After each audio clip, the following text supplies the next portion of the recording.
Hi everyone, I'm sleep expert Lauren Olson, and I want to invite the whole family to join me as I read through one of the Disney Princess bedtime stories. This story is all about Princess Belle, who uses her creativity to solve a problem for the whole castle. Sounds exciting, right? Let's read all about Princess Belle and the Star Stories. Twilight was falling as Belle and Chip strolled through the castle gardens. "Look," Belle said, pointing at the sky. "There's Draco the dragon." "A dragon?" Chip gasped, looking around. "Where?" "It's not a real dragon," Belle replied. "It's a constellation." Chip scrunched up his face in confusion. "A what?" "A constellation," Belle repeated. "It's a group of stars that look like a picture." Belle traced the air with her finger, outlining the image of Draco the dragon. "See? Those stars look like a dragon." Chip jumped up and down in excitement. "I see it! I see Draco!" Then he stopped. "How many other constellations are up there?" he asked Belle. "How do people find them?" Belle smiled. "Follow me. I know where we can learn about them." In the library, Belle found a book about constellations. "Long ago, people searched the star for hidden pictures," she read aloud. "These star pictures became known as constellations. The constellations inspired many stories, some of which we still tell today." "What kind of stories?" Chip wondered. "Sometimes the stories are about great adventures," Belle replied. "Other times they explain how something extraordinary happened." She turned the page. "Look, here's a map of the sky showing all the different constellations." Chip peered at the book. "Let's go outside and find them," he shouted, hopping down from the table and bouncing towards the door. Belle followed Chip. But when they got outside, the sky was dark and cloudy. "I'm sorry, Chip," she said. "It's too cloudy to see constellations tonight." "No fair," Chip said sadly. "I really wanted to see the constellations." Chip looked disappointed. Belle wanted to help him feel better. But how? Suddenly she had an idea. "Maybe," she began, "we could make our own constellation. We could hang it in the library and come up with a story to go with it." "Yeah," Chip cheered. "Let's do it." "First, we'll need something shiny and sparkly for the stars," Belle said thoughtfully. "I know just who to ask." Belle led Chip upstairs to her bedroom, where the wardrobe was setting out a dress for her to wear the next day. "You two look like you're up to something," the wardrobe said. "We're working on a project," Belle began. Before she could finish, Chip interrupted her. "But we can't tell you what it is. It's a surprise," he exclaimed. "Do you have anything sparkly or shiny we could borrow?" "Do I ever?" the wardrobe gushed. Two of her drawers flew open. One contained shiny buttons made of gold, silver, and bronze. The other held crystal beads in all sizes. "Take as many as you need. I've got lots more where these came from." "What else do you think we need for our night sky?" Belle asked.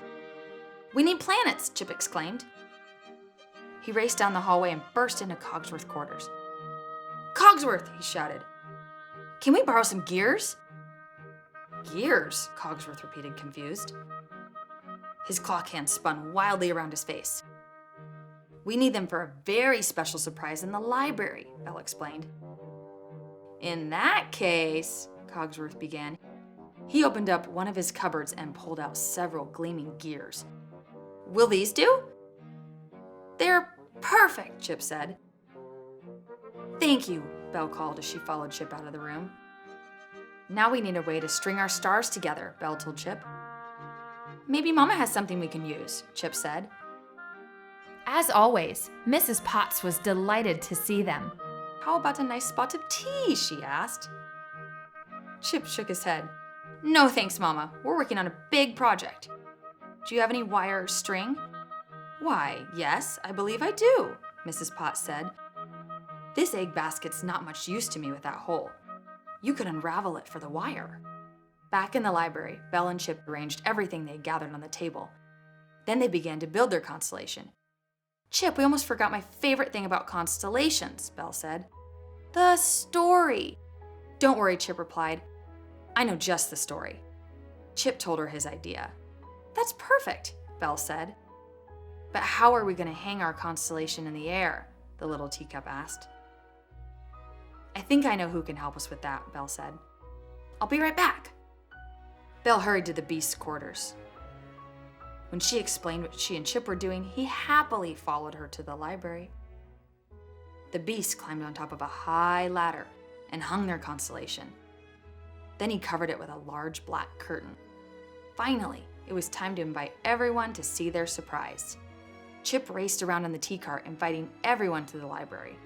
When their friends were settled, Belle blew out the candles in the library to make it darker. Then Chip began his story.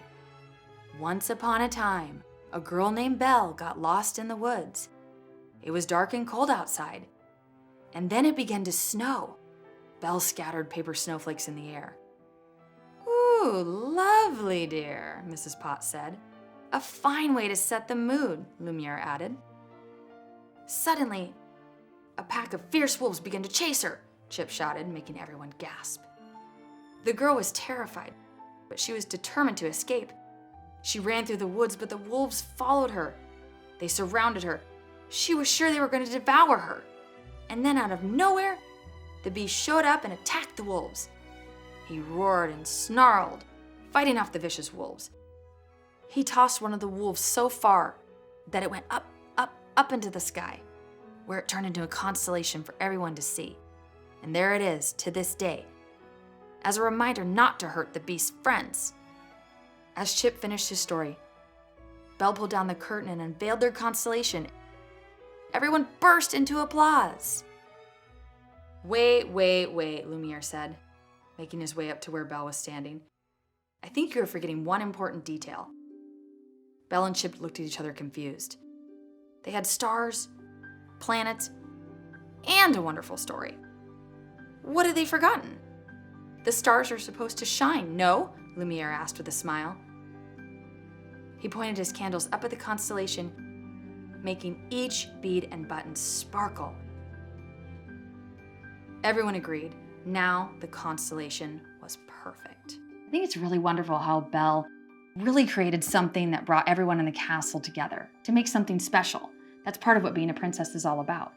I hope that you guys will join me again for another story soon. And until then, remember, you're always a princess if you dream big.